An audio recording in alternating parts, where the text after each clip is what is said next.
El Señor esté con todos ustedes. Y con tu espíritu. Evangelio de nuestro Señor Jesucristo según San Juan. Gloria a ti, Señor. Jesús fue al monte de los Olivos. Al amanecer volvió al templo y todo el pueblo acudía a él. Entonces se sentó y comenzó a enseñarles. Los escribas y los fariseos le trajeron a una mujer que había sido sorprendida en adulterio, y poniéndola en medio de todos, dijeron a Jesús: Maestro, esta mujer ha sido sorprendida en flagrante adulterio. Moisés, en la ley, nos ordenó apedrear a esta clase de mujeres. ¿Y tú, qué dices? Decían esto para ponerlo a prueba, a fin de poder acusarlo. Pero Jesús, inclinándose, comenzó a escribir en el suelo con el dedo. Como insistían, se enderezó y les dijo: Aquel de ustedes que no tenga pecado, que arroje la primera piedra. E inclinándose nuevamente, siguió escribiendo en el suelo. Al oír estas palabras, todos se retiraron uno tras otro, comenzando por los más ancianos. Jesús quedó solo con la mujer, que permanecía allí, e incorporándose le preguntó: Mujer, ¿dónde están tus acusadores? ¿Nadie te ha condenado? Ella le respondió: Nadie, Señor. Yo tampoco te condeno, le dijo Jesús. Vete y no peques más en adelante. Palabra del Señor. Tomamos asiento, hermanos.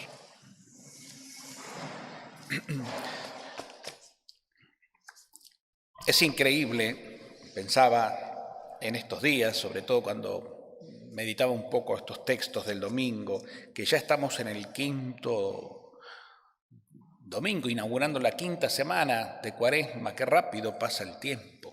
Ya finalizó el primer trimestre del año y es increíble, ¿no? O sea, como que por lo menos a mí me llama la atención lo rápido que va todo, lo acelerado que se vive y cómo la vida se va. O sea, se va en el sentido de que, bueno, transcurre.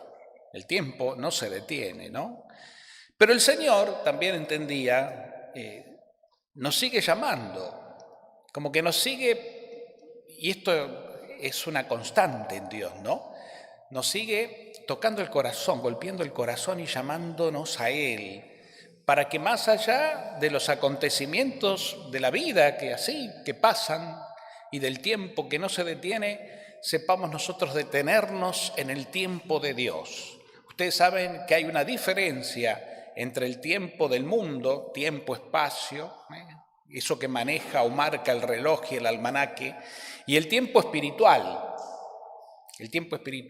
¿no? Ese tiempo que los griegos llamaban el kairos, es decir, el tiempo del espíritu, de la manifestación, del descubrir y descubrirnos en la verdad, que no es lo que vemos afuera o lo que nos toca vivir, sino que hay una realidad mucho más profunda. No somos lo que hacemos, no somos lo que nos dicen que hay que hacer.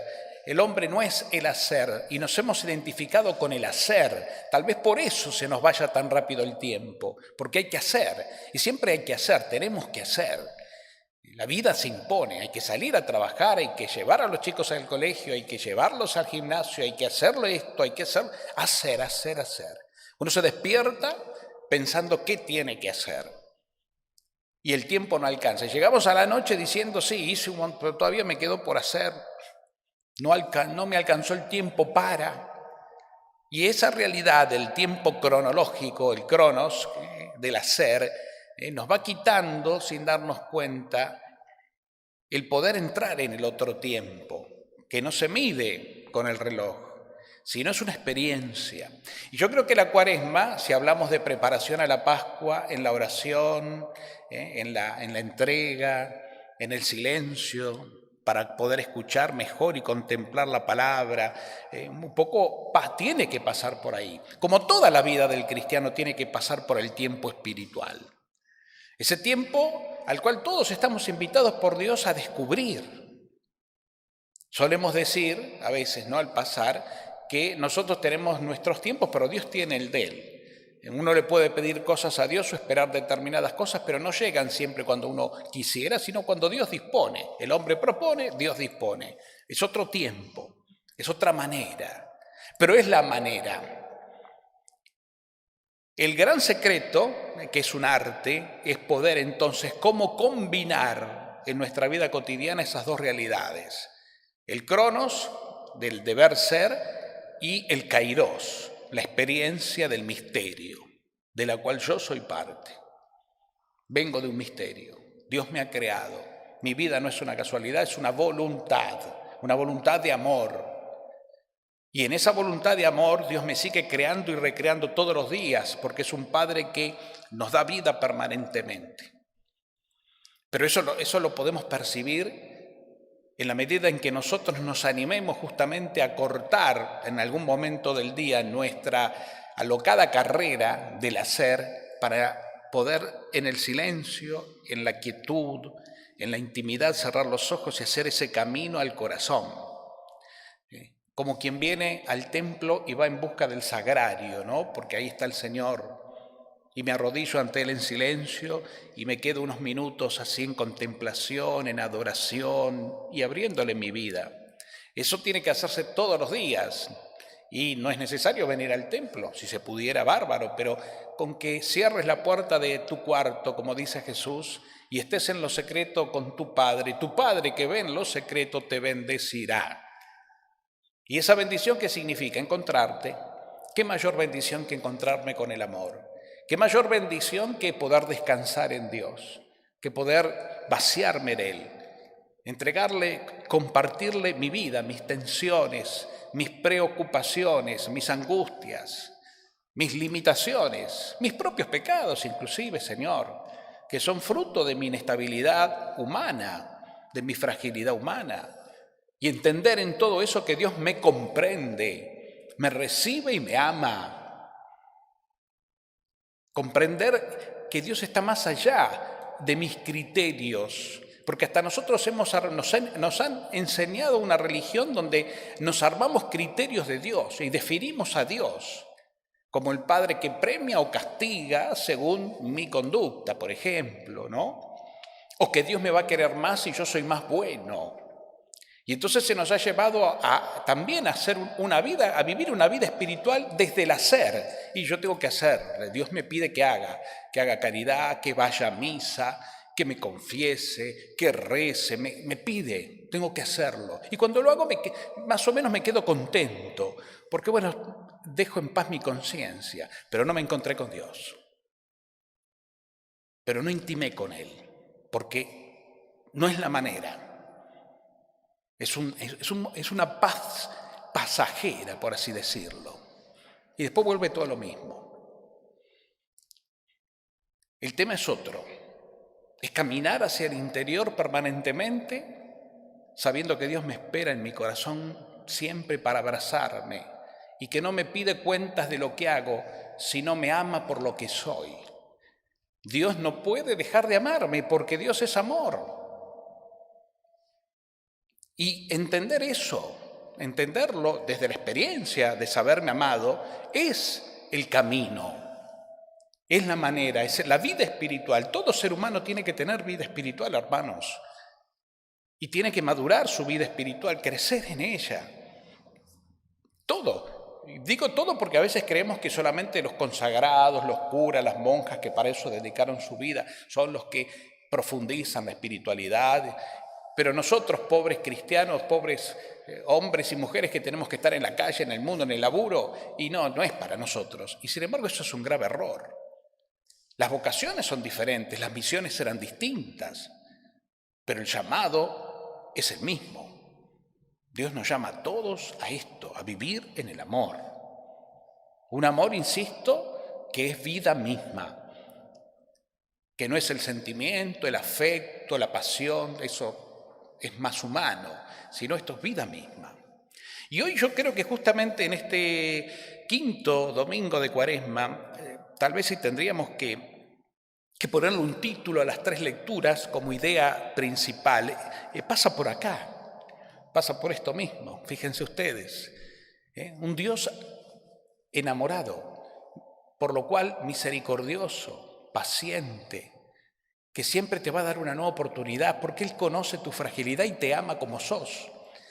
Isaías en la primera lectura hacía referencia a esto, ¿no? A un pueblo que en la época que Isaías escribe, por así decir, este texto, un pueblo, el pueblo de Israel, que vivía en el sometimiento de la esclavitud. Sus infidelidades los llevaron lamentablemente a la perversión, a cortar el vínculo con Dios, no porque Dios los abandonaron, sino porque ellos se fueron por otro camino, como tantas veces le pasó al pueblo de Israel. Un pueblo, dirá la palabra, de corazón duro, ¿no? y de necedad. Pero Dios a través del profeta les habla, ¿no? Así habla el Señor, les dice Isaías, el que abrió un camino a través del mar, lo lleva a un recuerdo, pero no un recuerdo nostálgico, sino un recuerdo que es como quien se va para atrás para tomar carrera y después dar un salto grande hacia adelante, ¿no? El mismo que te abrió el camino del mar, hizo un sendero entre las aguas y te liberó de la esclavitud de los egipcios, que te perseguían con caballos y carros de guerra. Fue Dios quien te liberó. No fue tu capacidad o tu fuerza humana. No, Dios obró y te puso por el desierto, que te purificó, invitándote a transitar un camino cuyo destino es la tierra prometida. Mirad, siempre Dios los insistió, miren para adelante, avancen, no se detengan.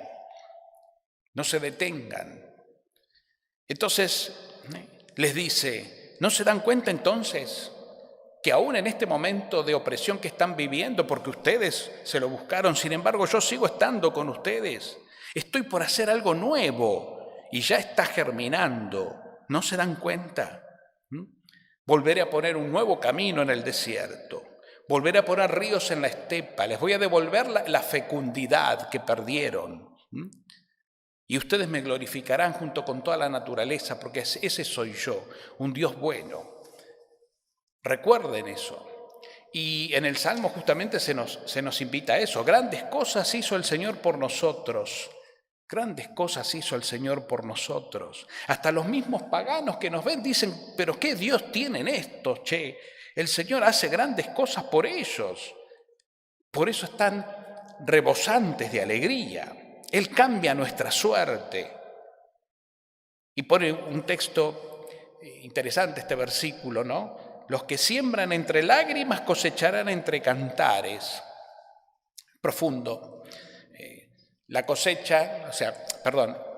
siembra era un momento doloroso para el sembrador. Tener que encarar el trabajo del campo, duro, el arar la tierra, el prepararla, el sembrar con buen tiempo, mal tiempo, un sufrimiento. Van sembrando entre lágrimas, porque es duro. Pero después que sembraron, es Dios quien empieza a obrar. Dios necesita ese sembrado del hombre, pero Dios después, como dirá otra parte de la palabra, hace crecer, sea que el hombre duerma o esté levantado, Dios está haciendo crecer lo que el hombre sembró. Esa semilla ya no es semilla, echa raíces y se transforma en planta que da flor y fruto en abundante. Y por eso dice entonces, sembró con lágrimas, pero ahora cosecha con alegría. ¿No? O sea, hacé lo que tenés que hacer, tu parte, sembrá esperanza, sembrá. Aunque a veces ese sembrar en la esperanza nos genere esa inestabilidad humana que siempre está, pero sembrá con esperanza, mirá para adelante, obrá, que después el Señor se va a encargar de hacer crecer en tu vida, en tu corazón, todo lo que sembraste, todo el bien que hiciste, todo el esfuerzo realizado, y vas a empezar a cosechar con alegría. Esa cosecha de la vida, esa cosecha de la fidelidad de un Dios que no abandona. En la segunda lectura, Pablo también reconoce, pero haciendo como una especie de pasaje de su propia vida en esta carta a los filipenses, ¿no? Él un poco cuenta, da testimonio de sí mismo, de lo que hizo Dios con él. Dios lo hizo conmigo. Él fue el que me mostró la verdad cuando yo creía que la verdad era otra cosa. Yo empecinado en lo que a mí me enseñaron y en lo que me dijeron que era la verdad, iba a perseguir y a aniquilar al cristianismo creciente. Pero Jesús se me apareció en el camino y me dijo, ¿por qué me perseguís? ¿No? Él hizo en mí cosas nuevas. Y Él fue el que me alcanzó a mí. Yo no pretendo alcanzarlo, digo solamente esto. Él me alcanzó a mí. Y por eso, dice Pablo, olvidándome del camino recorrido, me lanzó hacia adelante y corro en dirección a la meta para alcanzar el premio del llamado celestial que Dios me hace en Cristo Jesús.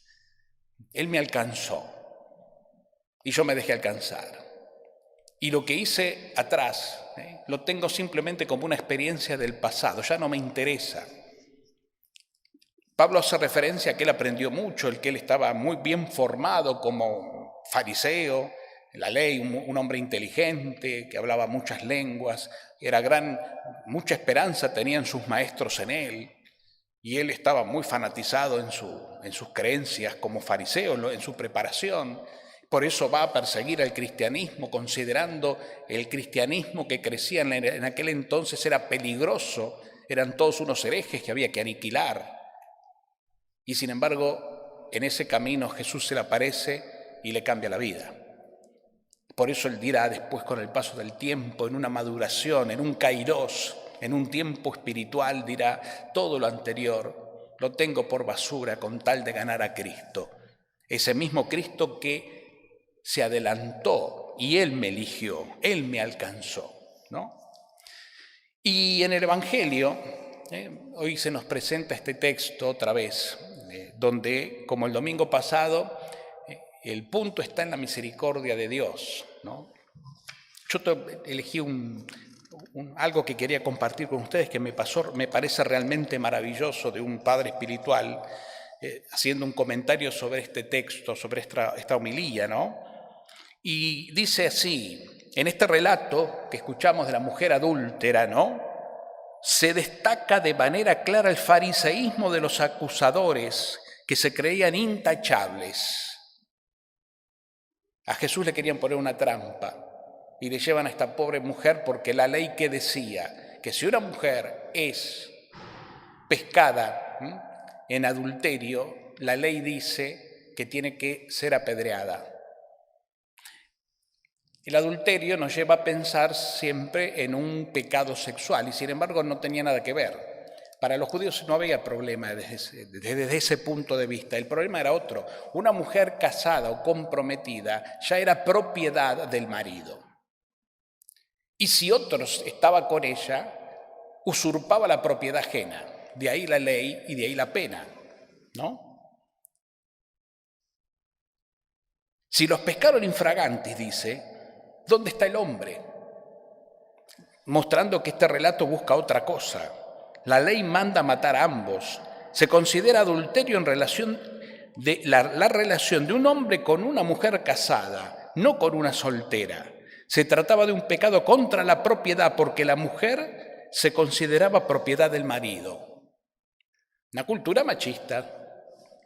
No se trata, pues, de un pecado sexual, sino de un pecado contra la propiedad privada. Llevamos 2000 años transgiversando los textos con la mayor naturalidad y decimos palabra de Dios, pero no tenemos empacho alguno a la hora de distorsionar la palabra de Dios. La Biblia apenas habla de la sexualidad. No era para ellos un problema. La obsesión enfermiza que nos han inoculado la Iglesia no tiene nada que ver con el mensaje de la Biblia. Ni el Antiguo ni el Nuevo Testamento hacen hincapié en un tema que nos ha traumatizado a todos. Realmente ese es el problema. El sexto mandamiento. Y aquí va más allá, mucho más allá. El tema de la primera piedra, Jesús no dice nada, pero ¿qué dice cuando le insisten? El que no tenga pecado, que tire la primera piedra. El tirar la primera piedra era obligación o privilegio del testigo. El que vio la falta es testigo y ese se convierte en el privilegiado. De ese modo se quería implicar de una manera rotunda en la ejecución y evitar que se acusara a la ligera a las personas inocentes. Es decir, vos la acusás, vos la viste, bueno, matala. Hacete cargo. Nadie se hizo cargo. Todos se fueron. En contra de lo que nos repetirán hasta la saciedad durante estos días, Jesús perdona a la mujer antes de que ésta se lo pida y no exige ninguna condición. No es el arrepentimiento ni la penitencia lo que consigue el perdón, por el contrario, es el descubrimiento del amor incondicional, lo que debe llevar a la adúltera al camino de la vida. Tenemos aquí otro tema para la reflexión, que es el perdón por parte de Dios. Eso es lo primero. Cambiar de perspectiva será la consecuencia de haber tomado conciencia de que Dios es amor. Y está ahí. Acá no se trata de el perdón, la penitencia, qué hago ante lo que hice mal, sino dejarnos, como decía Pablo, encontrar por el amor. Un amor que es eterno, que vive en mí y que me quiere feliz. Por eso no me pide, Dios no anda pidiéndonos que demos explicaciones. Dios quiere que nos dejemos amar y que vayamos, nos lancemos hacia adelante. Y dice otras tantas cosas en relación a esto, ¿no? En la relación con el Dios de Jesús tampoco tiene cabida el miedo. Otro de los temas que aparece. El miedo es la consecuencia de la inseguridad. Cuando buscamos seguridades externas, tenemos asegurado el miedo. Miedo a no corregir lo que deseamos, miedo a perder lo que tenemos. Una y otra vez Jesús repite en el Evangelio, no tengan miedo. El miedo paraliza nuestra vida espiritual, metiéndonos en un callejón sin salida. El descubrimiento al verdadero Dios tiene que ser siempre liberador. La mejor prueba de que nos relacionamos con un ídolo que no es Dios, creado por nosotros, y no con el Dios verdadero, es que nuestra religiosidad nos produce miedo. Y es verdad, miedo, Dios me va a castigar, la culpa. El punto entonces, para sintetizar, de este gran mensaje, que es muy parecido al del domingo pasado del Padre Misericordioso, es volver a Dios y dejarnos amar por Él. Acuérdense, cuando volvió el hijo menor, el padre no le preguntó nada, se alegró, lo abrazó, lo besó, le puso un traje nuevo e hizo una fiesta en su honor, porque lo importante para el padre era verlo recuperado sano y salvo. Cosa que no entendió el hijo mayor, que representa a la casta farisea, ese hijo tuyo, ¿no? Fíjense, no, los dos son mis hijos. Y los dos tienen el mismo derecho, a los dos los amo por igual, aunque las conductas hayan sido distintas. No se trata de una injusticia, de amar al que se portó mal y no amar tanto al que se portó bien, porque Dios tiene un amor universal donde todos entramos de la misma manera. Y eso, comprender eso, nos da paz, nos fortalece el alma y a su vez también nos invita, y aquí viene lo segundo que tiene que estar siempre unido a lo primero, a amar como el Padre ama, a tener misericordia como el Padre tuvo misericordia y tiene misericordia por mí. Comprendo que en mi vida late el corazón del Padre, no el corazón del hombre viejo, el corazón del Padre. Y eso nos libera de todo temor. ¿Qué es lo que paraliza? El miedo. Realmente, la sensación de miedo es una sensación paralizante, que puede ser una reacción psicológica en principio que nos pone en advertencia ante el peligro, pero el problema es cuando caemos ya en una crisis de miedo y tenemos miedo a ser felices, tenemos miedo a ser libres.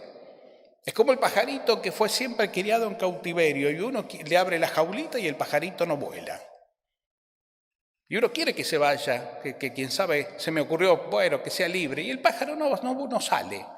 Sigue ahí parado en el palito. ¿Por qué? Porque su vida está en la jaula. Él nació, se crió y eso es lo que cree, ahí está su seguridad. Para él la aventura de volar hacia la libertad es un peligro. ¿Con qué me voy a encontrar? Y sin embargo Dios nos invita a esto, a volar con libertad, porque estamos llamados a ser libres y a adquirir un día, en un futuro, como dice Pablo, ¿no? Alcanzar la meta, alcanzar el premio del llamado celestial que Dios me ha hecho en Cristo Jesús. Pascua es eso, hermanos queridos. Lo que vamos a celebrar es un canto a la libertad. Cristo con su muerte destruyó nuestra muerte, nos liberó de toda esclavitud, nos hizo hombres nuevos, hombres libres. El Padre nos adoptó como hijos, hijos de la luz, hijos del día, no de las tinieblas. Por eso uno de los signos más elocuentes que encontramos nosotros en la Pascua es el signo de la luz. Vamos a encender el cirio nuevo, vamos a entrar con velas, vamos a comenzar la noche santa de la resurrección con el lucernario, porque el Señor nos inunda de su luz, venciendo cualquier tiniebla. Abrile tu corazón. Entregale tus oscuridades, no tengas miedo. Viví en libertad, la libertad de los hijos de Dios, no el libertinaje, obviamente. Y serás feliz, serás feliz.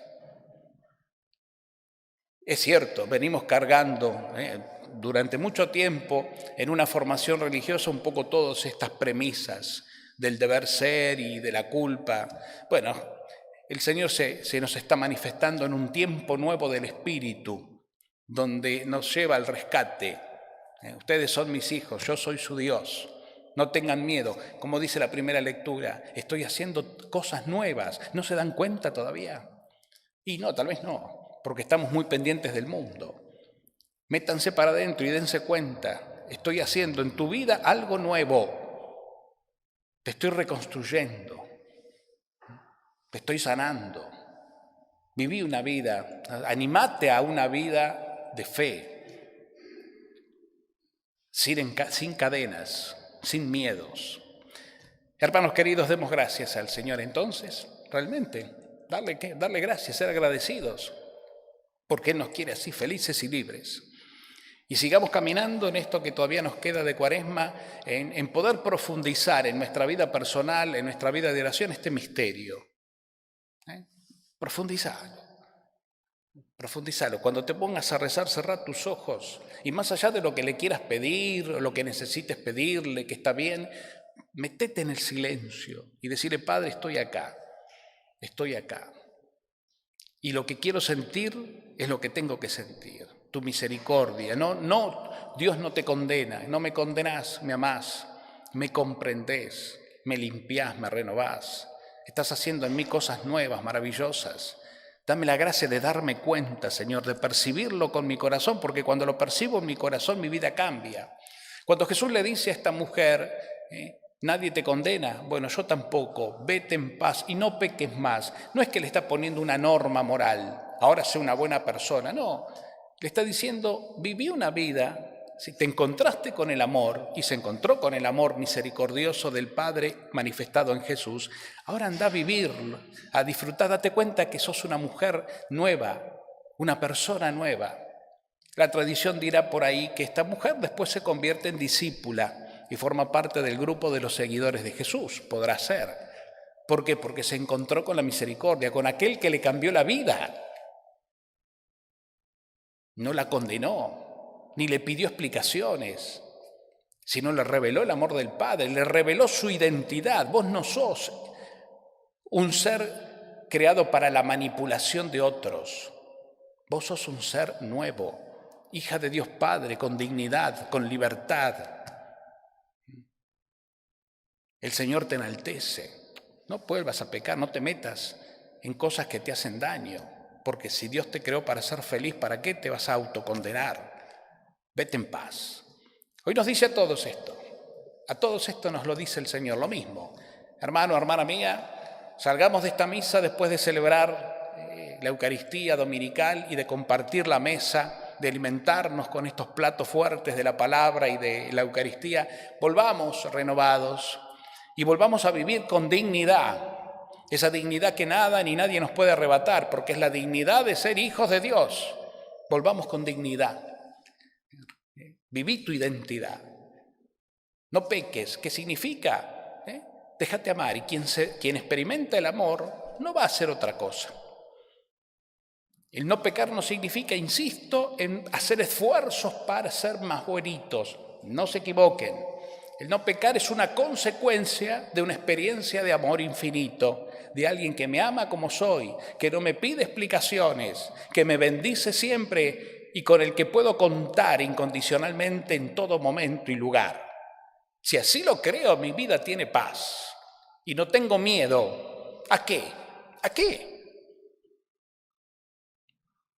¿Ustedes tienen miedo a morirse? Si tenemos miedo a morirnos, y habrá que revisar la fe, porque si nuestro destino, estamos seguros, no es este, sino que nos espera, como dice Pablo, cielos nuevos y tierra nueva, ¿cómo no vas a tener miedo a la muerte? Si justamente la muerte aparecerá para que entres en el destino final de tu vida. Entonces, y si no le tenés miedo a la muerte, porque crees en el Dios de la vida, y bueno, entonces, de ahí para abajo, ¿a qué? Sigamos caminando, no nos detengamos nunca. Tomémonos de la mano fuerte de María, nuestra Madre, con alegría, con confianza, y dispongámonos realmente a vivir el gozo de saber que Dios siempre, siempre está dispuesto a perdonarnos y a darnos nueva vida. Que así sea.